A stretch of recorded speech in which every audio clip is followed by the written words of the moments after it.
All right. Good afternoon, everyone, and thank you for coming. I'm François Proulx, VP of Security Research at Boost Security. Boost Security is a Montreal-based startup building an application security product, and my team focuses on software supply chain threats. Let me start with a hot take.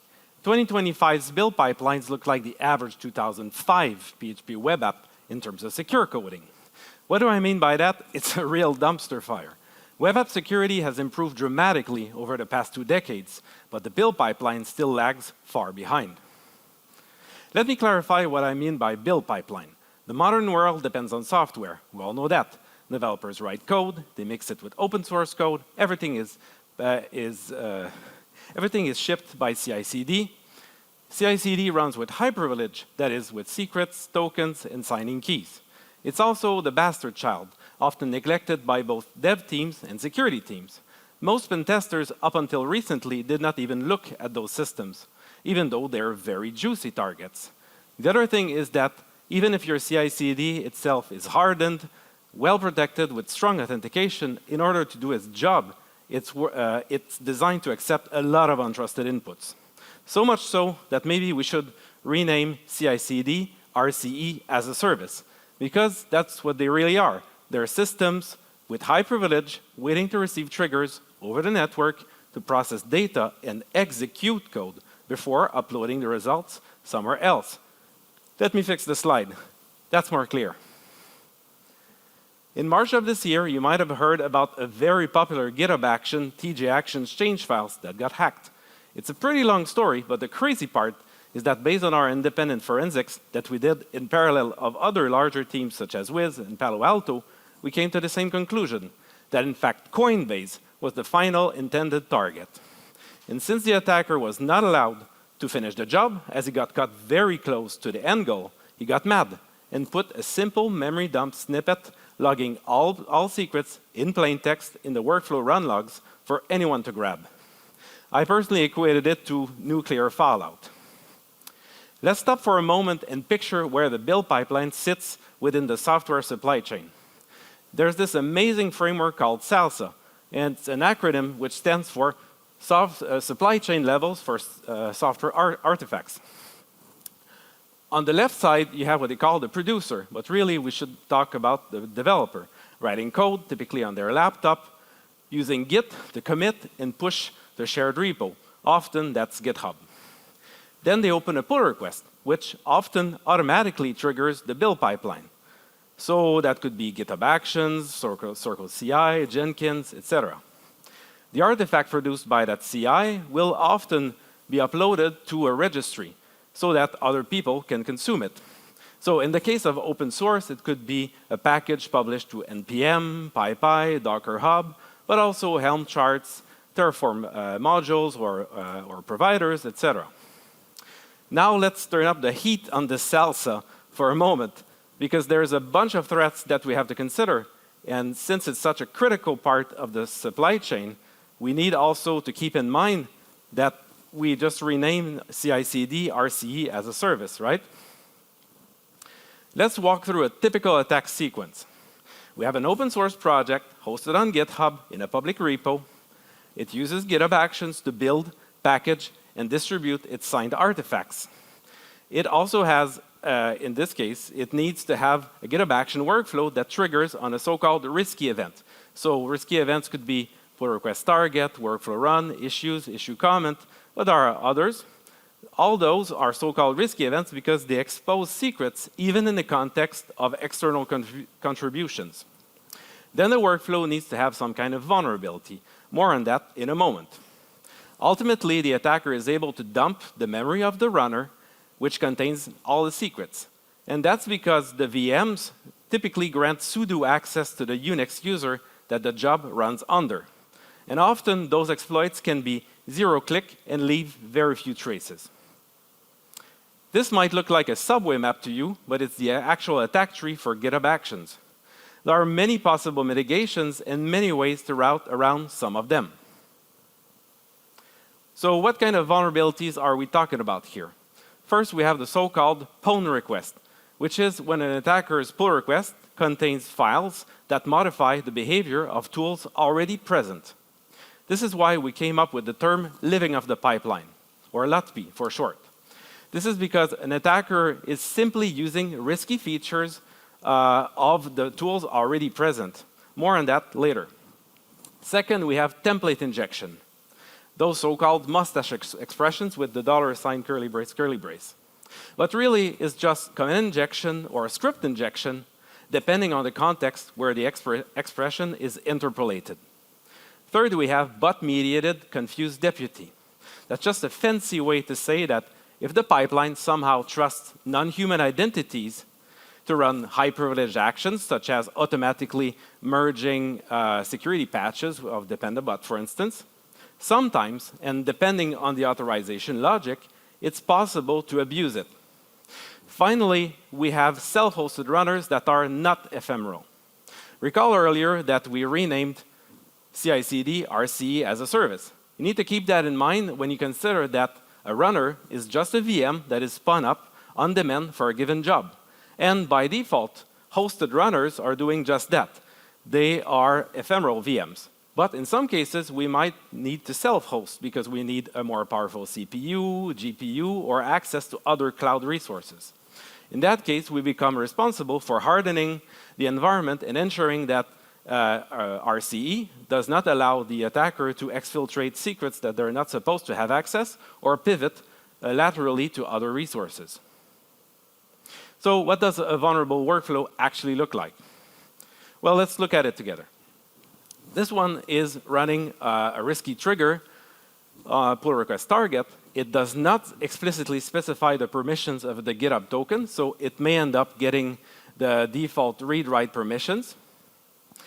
Then it's also not specifying branch filters, and because of that, in some cases, it may allow the attacker to exploit versions of the workflow that have been patched, but haven't been patched in stale branches. Also, you can see that this job specifically runs based on a container or a Docker image. That's optional, but if that Docker image itself contains other vulnerabilities, we might need to look at that and not just at the workflow itself. Then it refers an overprivileged personal access token that appears based on the name to have write access beyond the scope of the targeted repo. Then it checks out untrusted code from the fork using actions checkout like this. And at the bottom, you can see that it actually runs arbitrary code in the make file thanks to make. On the bottom right, you also have a git branch name injection. So does this only happen on GitHub? Absolutely not. All modern CI platforms that trigger on events from a source control, like GitHub, may be vulnerable. So GitLab, Circle CI, Azure DevOps, OpenShift Pipeline as Code, Jenkins, they all can trigger when opening a pull request, and depending on the configuration, they may expose secrets even in the context of building upon untrusted code from a fork. Basically, the devil is in the details. So last year, we presented our package supply project at several conferences. And in the months that followed, we rewrote it in Scratch in Go so that it could benefit from our own open source scanner called Poutine as a core building block. So the advantage is that now it's much more scalable and extensible, and we can optimize the detection by writing custom rules and rescan the entire data set in about 1 hour. We also shifted our focus from gathering just as many GitHub repos as we could find to first manually curating a list of so-called entities. So entities could be corporations, non-profit organizations, government, or universities. So let's take Google, for instance. As an entity, we could find about 100 GitHub organizations that clearly belong and are managed by Google. In the case of Red Hat, we found over 120 unique GitHub organizations. In the case of the US federal and state entities, we found 340 GitHub organizations. Keep in mind that for each of those, there may be hundreds, if not thousands, of public repos. And many of those may have vulnerable workflows. So the advantage is that when we start with this entity-based approach, we now have a clear point of context if we need to report multiple vulnerabilities. So let's talk about poutine. Just to make sure everybody is on the same page in the audience, poutine is the name of a popular Canadian dish from Quebec specifically, and my startup is based in Montreal, Quebec. And in fact, in French, the word poutine also means messy, like build pipelines. So that's why we called it like that. It's our open source static analysis scanner that's built specifically for build pipelines. So you just point it to a GitHub or a GitLab organization, and it can very efficiently discover the repos and scan the workflows. Under the hood, it uses Rego, the open policy agent, to expose a domain-specific language that is then it makes it very easy for anyone to clone our existing rules and adapt them slightly to your own needs. It has also a pretty cool feature to find zombie vulnerabilities. As I mentioned before, because workflows that trigger on pull request target event, they actually use the version of the workflow in the PR's base branch. So that may allow an attacker to target an old stale branch that's forgotten that actually contains an unpatched vulnerability. So even if you patch in the main branch, but you forget some old branches, it's possible to target those. So the tool has an ability to scan at scale hundreds, if not thousands, of branches in just a few seconds. So you may wonder how prevalent this vulnerability class really is in practice. Well, based on a recent snapshot of our data set, we had about 200,000 findings. Most of those low confidence findings based on the open source version of the poutine rules. But what matters is that we found about 10,000 high confidence rules. So those are based on the internal version of the rules that we wrote to be more, to have high confidence. And what they do is that they focus not just on finding vulnerable workflows, but they also try to validate as many exploitability criteria as possible, in addition to ensuring that the secrets are present and that they are so-called interesting. Basically, an exploitable vulnerability with a relevant impact. For instance, we would ignore if a workflow is vulnerable and exploitable, but only has a secret which gives read-only access to some existing resources that the attacker already has access. So not much interesting. After that, we triage the findings and find about 70% of those 10,000 are easily exploitable. And then we go on to report them. Now, let me tell you a story. Picture this. It's mid-August 2024. We spin up the first working version of our new package supply v3. Late August, it catches a regression in a GitHub action in a very popular Python project for machine learning called Ultralytics. We had seen it, in fact, a couple of months before in our previous version. We had reported it, it got fixed. So we noticed the regression, but we didn't pay too much attention because we had just found something much more interesting. Around the same time, we found 22 repos containing workflows that were vulnerable, owned by Google. So we reported it to the Google Bug Bounty Program, the Google VRP. After a couple of weeks, they tell us that they fixed everything, all the 22 repos. While we were waiting for to know how much they will award in the bug bounty, our own system catches a regression. And we report the regression, they fix it again, and they end up paying us twice the bounty. Fast forward to December 2024. A couple of months later, news breaks that Ultralytics, remember in August, was compromised, adding a Monero crypto miner. It was exploited using the exact same vulnerability that our scanner had spotted back in August. So we got frustrated that we missed it. Every quarter we have hackathons, and that time we used it to create a new project called Package Threat Hunter. Big idea is that we ingest GitHub's public events firehose in near real time, and we process the events, cross them with various data sets so that we can catch build pipeline exploits as they happen. Barely 10 days after that hackathon is the Christmas holidays. Another hack happens, and Package Threat Hunter captured the entire timeline of events. But no one noticed while we're on vacation, and we returned in January as we saw the news that another hack had happened. We look at the data that we had collected, And in fact, we had everything to stitch an even more detailed timeline that other people could do. And that's because we enrich not just with the raw events, but capture other events that may not exist after that. A couple of weeks later, I get the idea to use a dark web threat intel tool from this startup in Montreal called Flare. Pretty quickly, I find a couple of very interesting posts on Breach Forums, a well-known cybercrime forum. A new user creates an account in early December, first posting about how to remain anonymous online, and then that's the real nugget, 12 hours before the Ultralytics hack. They drop the exact 0-day, exact snippet, links to our own tool, Poutine, and living off the pipeline resources. Basically telling Breach Forum users to learn about this new exploitation technique. The hack happens, we know the exact moment based on the forensics, and then a couple hours later, about 24 hours later, that same Breach Forum user comes back bragging and posting links to news articles saying that the hack had happened, but saying someone used PRs to leak secrets from build pipelines. They used it to drop a Monero miner, which yielded very little, but it caused chaos around the world. The user is never, after that, the user is never seen logging back to Breach Forum ever since, so it was just a throwaway account. I'm not here to give this person any more attention than they deserve, but I'd say that the timeline of events is rather strange to me. End of the story. Now I will leave the slide for a live exploitation demo. I'm going to be using our own messy Poutine capture the flag for that purpose.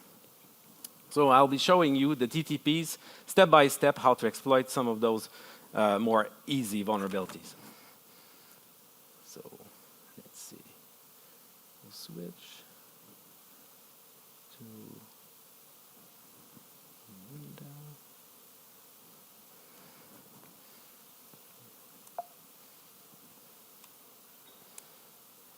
All right.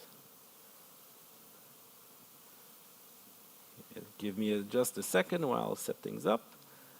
It won't be too long. We practiced it this morning.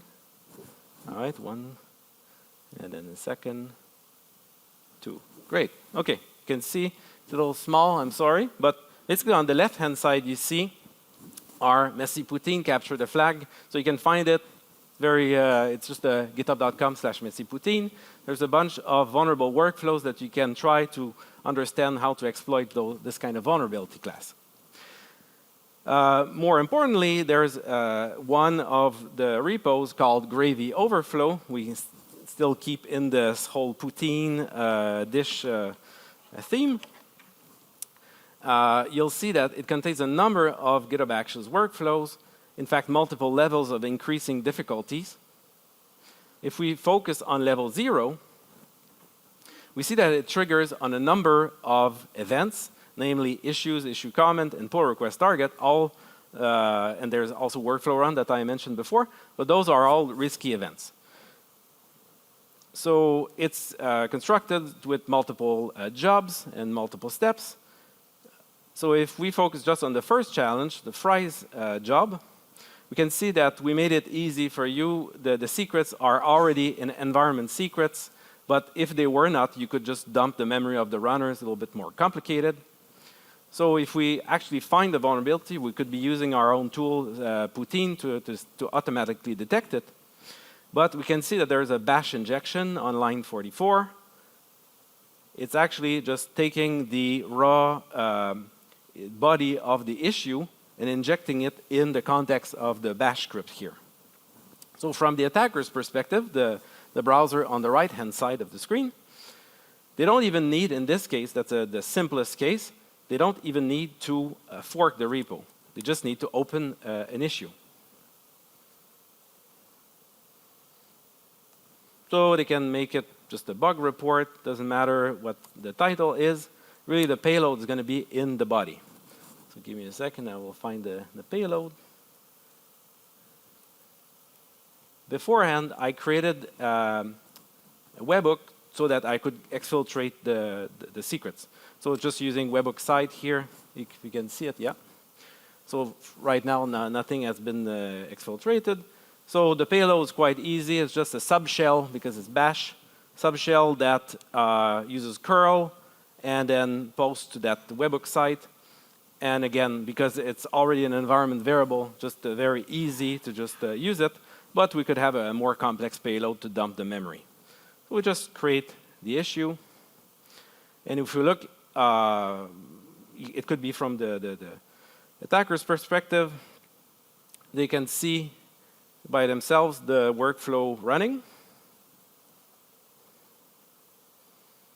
And if we wait just a few more seconds, we should have the secret exfiltrated over there. Okay, so that's the first example. That's the easy, just to warm up. Then, if we look at the second vulnerability, it's almost the same thing. It's just that instead of opening an issue, we create a comment. So the cheddar job also has another secret, and in that case, it's not bash injection, it's JavaScript injection, because you can do that using the actions GitHub script. It's an official action, so you can do JavaScript instead. So we just have, in this case, the body or the payload of the comment. So the attacker can just use the same issue that they had created before, just to make it easy. And the payload in this case will be just JavaScript.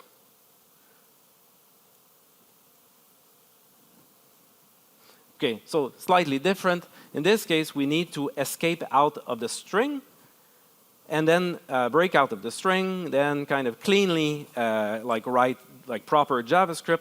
So we need this semicolon, and then we can import some module, in this case child process, and then have the same exact payload, just curl, and then exfiltrate the secret. But again, like there are so many ways to write it, as long as it's valid JavaScript. We'll just create the comment. We just look at the actions workflow run logs. Doing this live, you know, crossing fingers. All right, just gonna take a couple seconds. And if we look, there we go, we have the second secret. Yeah. Okay. All right, the third one will be this living of the pipeline idea.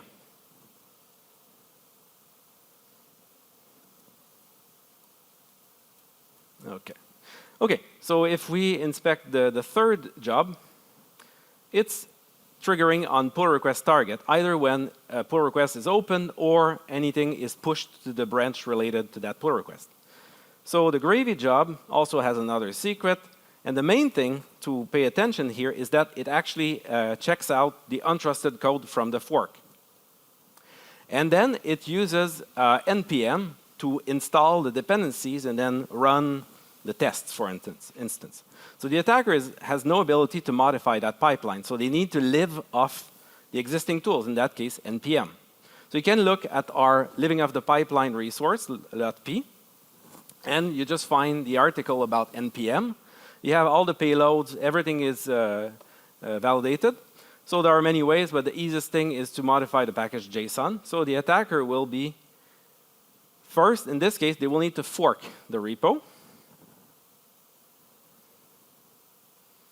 All right, so they fork the repo. There you go, crossing fingers. Still works. Never know. Sometimes might have an outage like that happened last week. Okay, so the trick here is that they need to modify files that modify the behavior of npm. In this case, the package JSON. So I have the snippet ready to go. The difference is here is that whenever npm start execute, it's going to look for that command. Again, like super easy, just bash. Hopefully, I have the right exfiltration URL. Should be good. Okay, so here I will commit and create a new branch. And when I open the pull request, I can even create it as a draft.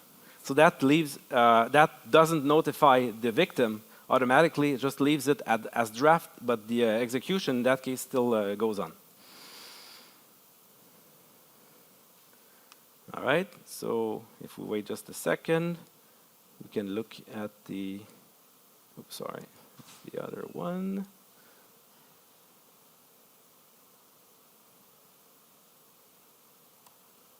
Oh, yeah, I forgot something. So this job, it's on purpose.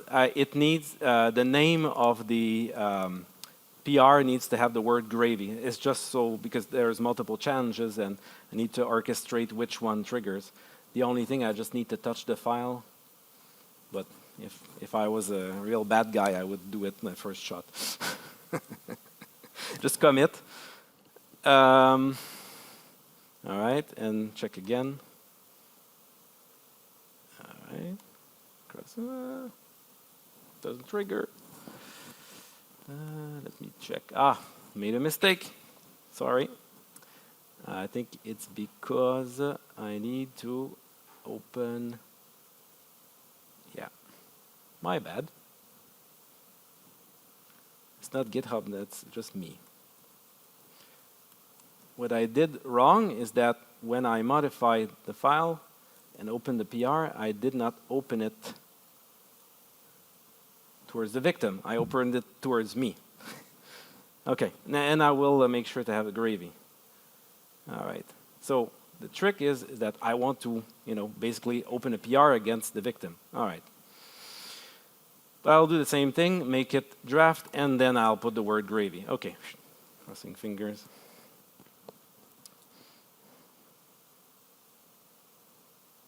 Yay. Okay. Should have it. Looking at our secrets. Take a few seconds. NPM, just a bit slower, just downloading some dependencies. And running npm install, and then our stuff is at npm start. There we go. We have the third secret. Okay. Okay, for the last one, I have enough time. Okay, it's a bit tight, but I'll try to speed run that one. The last one is way too tricky to do live because in some cases, GitHub has outages, it's super slow. But I have a video demo, as long as you can see it. I'll try to go over that very quickly. So basically, the only difference is exactly the same what I just showed you here, NPM, PON request. The only difference is that in this case, the workflow, if you notice on line 26, right here, it actually only triggers if the workflow, the pull request was opened by Dependabot, which is a trusted entity part of GitHub. So if you see that, you think, okay, it's secure, like there's no way for the attacker to impersonate an official service account from GitHub. But there's a vulnerability in that workflow because, in fact, it's using the nomenclature GitHub actor and not GitHub event pull request user login. So the subtlety is that GitHub actor can be any actor that triggers an event and not like proving that they opened the pull request. The subtlety is that you can basically impersonate, you can basically force Dependabot into making an event. So that's what this exploitation is doing. So as I said, it's the same exact idea. We need to modify package JSON. But the trick is that the attacker will need to open Dependabot on their own repo, the fork. Once Dependabot is enabled, you need to let it scan for dependencies in your fork. Once that's done, you need to wait for it to open a pull request to patch vulnerabilities. If there is none, you just add a dependency temporarily just to trigger that. And then we now have a branch that was created by Dependabot in your own fork. So you have full control over that. Then you open a pull request to the victim, but using that branch that was created by Dependabot. So at that point, it's basically the same idea. The trick is that we basically add the payload, and we can basically force Dependabot by doing those at Dependabot. We tell it, please recreate the branch or merge the branch. There's a number of commands. And by doing that, it will push new code in your branch, which is fine, like it's your stuff. But doing that effectively creates an event, which in turn triggers the workflow on the other side, because you opened a pull request. And there you go. So same idea, in this case, the secret is exfiltrated, and we bypassed the protection mechanism that was there. So I'll return to the slides. Hopefully that will work. Extend. Whew, came back. There you go. Okay, yay. All right. So as you saw, I showed you how to concretely exploit some of those easier vulnerabilities. So the follow-up question is, how can we defend against those? So let's shift gears back to Package Threat Hunter. On the left-hand side, you have Package Supply, which is all about finding vulnerable workflows, trashing them down so that we can responsibly disclose them at scale. On the right-hand side, you have Package Threat Hunter, which ingests the fire hose of public events on GitHub, but also our customers' audit logs. Then all that data is fed into a complex microservices architecture. We enrich those events with other data, such as the vulnerable workflows from Package Supply. We have detection rules at that point, and everything goes to a data lake. We also can build personas of the people we see interacting with different repos, for instance, if they touch certain interesting files. But more importantly, we tag personas if they appear to be exploiting pipelines. So the TTPs that we've documented, we can kind of catch them using the events. Of course, that requires putting a lot of pieces together to make that call and send it for internal review. And there we go. So now this funnel chart really puts things into perspective in terms of signal-to-noise ratio. We start with about 5.5 million raw events on GitHub daily. The public events, obviously. Private is probably a lot more. The vast majority of those are push and pull request events, obviously. We trim along the way as we determine if it's a critical open source project or just someone's personal pet project, so we ignore those. Or something that doesn't even have a build pipeline, for instance. So we're left with about 500,000 events to deal with. Then we enrich with other data sets, and we can flag about 46 events daily for manual review. Once we have the events and we triage them as being something noteworthy, in some cases we cut some attacks, and we import them into this visual timeline tool to kind of produce a kind of forensics timeline. As we discovered more vulnerable pipelines, we had to attribute a risk rating. So we thought about using CVSS, of course, but it didn't work in practice for many build pipeline scenarios, so we decided to create PVSS, the Pipeline Vulnerability Scoring System. Basically started by just forking a CVSS 3.1 calculator, but as we put more real-world data into it, we could see that the formula behind CVSS 4.0 gave better results. So it's not quite ready to open source, but that's our plan. Now let's jump to the blue team section. Most of you are quite familiar with MITRE's attack tree, MITRE as an attack framework, obviously. But there's a supply chain equivalent called OSCAR, which stands for Open Software Supply Chain Attack Reference. We didn't come up with this resource, but what we did is that we created a profile, because in fact the table is much bigger. So this is just a profile that is relevant for exploiting build pipelines. Already, we narrowed it down quite significantly because it's about 3 or 4 times bigger. So we can even further narrow it down to just the most common attack scenario that I showed you earlier, which is a vulnerable pipeline exploiting using living of the pipeline with the end goal to backdoor the final artifact. This brings me to the core concept of our research, living of the pipeline, or LOTP for short. Keep in mind that on platforms like GitHub Actions, an external contributor cannot directly modify the workflow file in their pull request and have it executed with privileges, basically exposing secrets. That's a fundamental security boundary. Obviously, it would be way too easy for the attacker to just modify the workflow and have access to the secrets. So an attacker has to live with the existing pipeline by poisoning the environment it operates in. So, as you know, Most commonly, so the trick is that most tools expect to find a configuration file in the current working directory. So that's the trick. So you can basically have that configuration file. It's going to modify the behavior of many tools while leaving the pipeline intact. You can find the .p catalog at this address. We've already fully documented about 45 tools that are very commonly found in build pipelines. And there's, with all the proof POC payloads and all that, and there's about 25 more tools in the GitHub issues, just pre-triaged, waiting for a full documentation. Let's look at just two that represent very well some of the most common scenarios. First, you have mkdocs, a classic .p that's just expecting a simple YAML configuration file.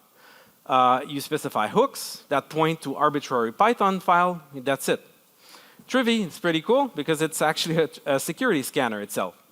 And it can be configured using a configuration file to modify the template of its output using the Go template syntax, which gives a limited form of RCE, but you can still extract environment variables and do DNS-based exfiltration. Another variants are tools that don't use a configuration file, but they will still behave differently if some environment variables are present. Obviously, an attacker cannot just modify the environment variables themselves, but if they already have an RCE of some kind that is limited, let's say, for some reason, the only thing that they can do is add or modify environment variables, it can still be quite powerful as a second-order RCE. We've seen real-world scenarios where just poisoning bash using the bash env environment variable can be quite useful to do that kind of second order. Time to wrap up. Can we actually use these techniques to predict the next attack? Maybe. It's not going to be easy. Attackers appear to have only started to use some of those techniques, so we may be ahead of the curve this time. Or maybe we missed a whole lot. Either way, it's clear that when you think that RCE is more CI/CD is more like RCE as a service, you can understand why it became red teamers' favorite soft spot. If you want to learn more, check out our blog. We have a bunch of articles on that topic. We have a number of projects, open source projects, including Poutine and Living Off the Pipeline. And we have some research, some positions open in our research team. A few quick shout outs to other great fellow researchers, and thanks for listening.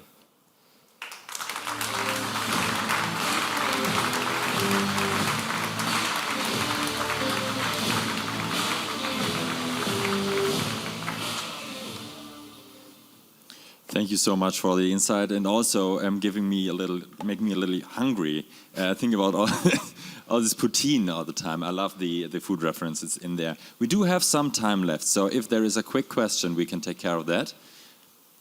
Otherwise, I can do something against my hunger, because right now the next thing we have to do is go outside, have another coffee break for 30 minutes until we continue in the corporate defense track. So there's nothing left for me to say. Then thank you, Francois. Thank you. It was very interesting, and have a good one. Thank you. Thank you.